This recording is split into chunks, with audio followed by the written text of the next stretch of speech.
Questions to the Prime Minister. Question number one, Mr. Alan Hazelhurst. Number one. Mr. Speaker, sir.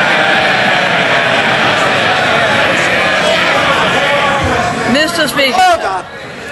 This morning I had a number of meetings, and after my duties in this House, I shall continue to reply to some of the 30,000 letters that have so far been delivered to Downing Street in the last few days. Alan Hazelhurst. Mr. Speaker, sir, if this is to be the last occasion on which my right honourable friend answers questions from that dispatch box, may I express the appreciation of this side of the House, and hopefully the whole House,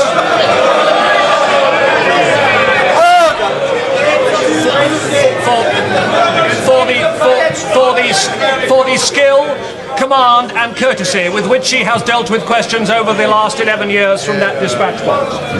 Mr. Speaker, can I ask my honourable friend if she is aware that Stansted Airport's new terminal is to open in March of next year, and the main road serving it will not be available until 1995, and the rail link serving it will not be of adequate capacity until that same year?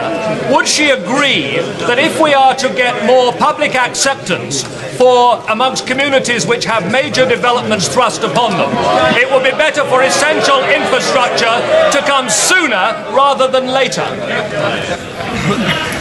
Mr. Speaker, I'm grateful to my honourable friend for his kind words. With regard to Stansted, it is of course close to the M11, and I understand that the British Airports Authority is building a dual carriageway road to connect the new terminal to the M11, and that should be ready by March next year. And also I understand that British Railway is building a track to connect the terminal to the Liverpool Street station, and has already ordered rolling stock, and that too should be ready by March next year. So I hope that will satisfy the last question to my honourable friend that I shall answer. Mr. Neil Kinnock. Speaker. Mr. Speaker.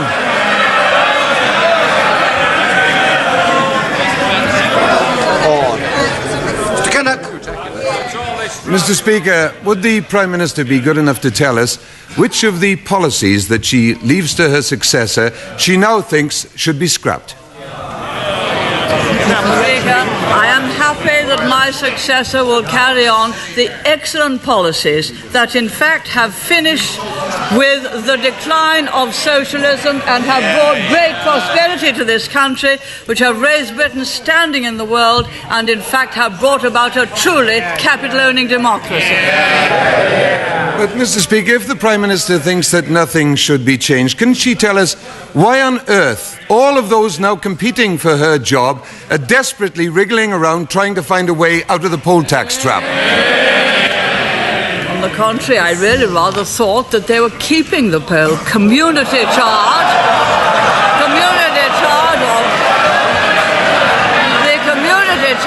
whatever they calls it, and whatever review they have, the result will be infinitely better than going back to the rates, which of course will be the worst of all worlds. May I, Mr. Speaker, since this could conceivably be the last time that the Prime Minister answers, say to her that her honest approach on the poll tax is commendable, because she's demonstrating that there are two and only two honest approaches. One is to keep the poll tax intact, as she wants. The other one is to abolish it entirely, as we will do. No, Mr. Speaker, that is not correct. As with any new tax, one always both reviews it and continually amends it. I would have thought the right honourable gentleman would have known that after this time. Dame Joe Knight. Speaker, may I voice the profound regret of millions in this country and thousands of millions outside it that my right honourable friend is not to continue in her high office, and ask if she is aware of their acknowledgement for her unrivalled service in turning back the tide of socialism, in ending ending the brutal tyranny of the militants in the trade unions, and in re-establishing Britain as a great power. And finally, can I ask her to reflect? And finally, Mr. Speaker. Order. The Honourable Lady's coming to an end. And finally, Mr. Speaker, can I ask her to reflect with pride that 1,000 years from now, when everyone else in this house is dead dust, she alone will have her hallowed name in the history. Mr. Speaker, I'm very grateful to my honourable friend for her generous tribute. I am certain that the Conservative constructive policies will continue and that they will lead to a fourth election victory. Mr. Jim Molyneux. Does the Prime Minister recall an important debate in November 1985 when relations between us were a little strained? Does she recall that I used these words addressing her in that debate? Millions of our fellow British citizens throughout this nation feel that the Prime Minister has a lasting contribution to make to the destiny of this nation. Is the Prime Minister now aware that the vast majority of those people would wish that contribution to continue?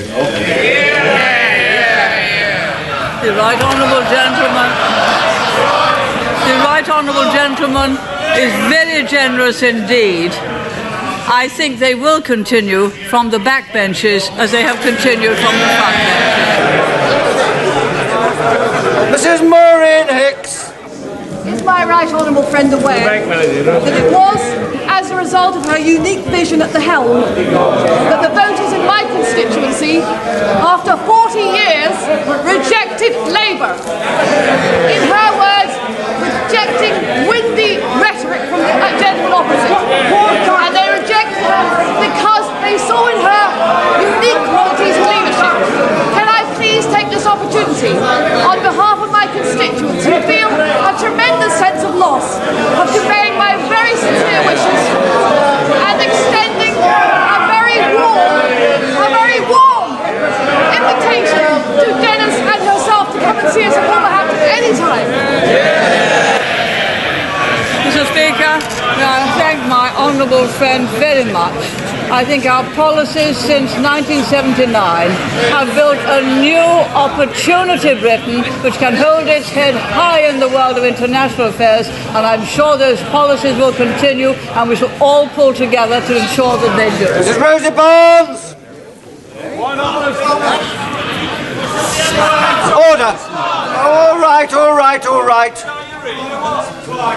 That's very impertinent of the honourable gentleman. Miss Alice Mann.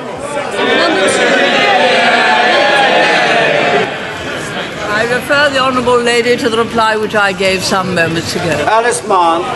Does the Prime Minister agree with her friend, the honourable member for Cirencester and Tewkesbury, when he said in the debate last Thursday that her forced resignation had been brought about by an act of treachery on the behalf of some of her colleagues? Mr. Speaker, I have resigned and there will soon be a successor. I wish him well. I am sure he will continue the policies which have been so successful for Britain, and he will continue to defeat socialism. Mr. Thompson. Will my right honourable friend, come very soon to Calder Valley, where she will find an industrious, prosperous and happy community, and they will say to her what they've said to me all weekend: she's been a good un. Mr. Speaker, I think after that I must go to Calder Valley. I shall look forward to it. Mrs. Rosie Barnes. Number four, sir. I refer the honourable lady to the reply which I gave some moments ago. First of all, may I pay a warm tribute to the Prime Minister for her courage and dignity over that the leadership of the Tory party may be decided by a third ballot using a system of transferable second preference votes. Would the Prime Minister not reconsider the merits of this system for national elections? I'm sure the Honourable Lady will understand that I'm all for first past the post. David Wiltshire. Done. Mr. David Wiltshire, number 5. Number 5, sir. I defer my honourable friend to the reply which I gave some moments ago. Chop. Mr. Speaker, as this could well be one of the last tabled questions from a Conservative to my right honourable friend, could I take this opportunity to ask her whether she knows how many questions she's answered in her capacity as Prime Minister? Could I ask her to accept the heartfelt thanks of all her many friends inside this House and outside, especially all those in my constituency of Spelthorne? And could I say to her and to Dennis, every good wish for the future, and God bless.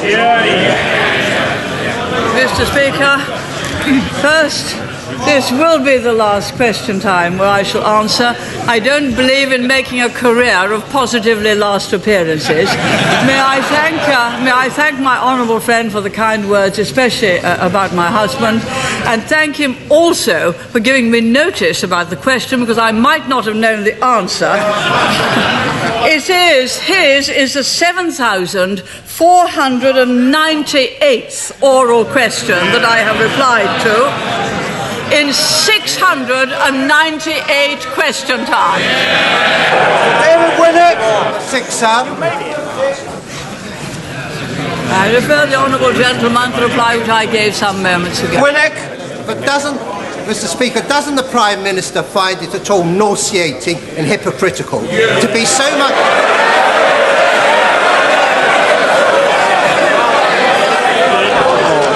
Order. Come along. Prime Minister find it the height of hypocrisy and nauseating to be so much praised by Tory MPs when last week 152 of them stabbed her in the back.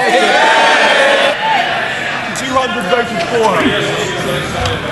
Well, really, the honourable member wasn't exactly complimentary on my last appearance, was he? No, I don't find it nauseating. I find it very refreshing. Mr. Maxwell Hislop.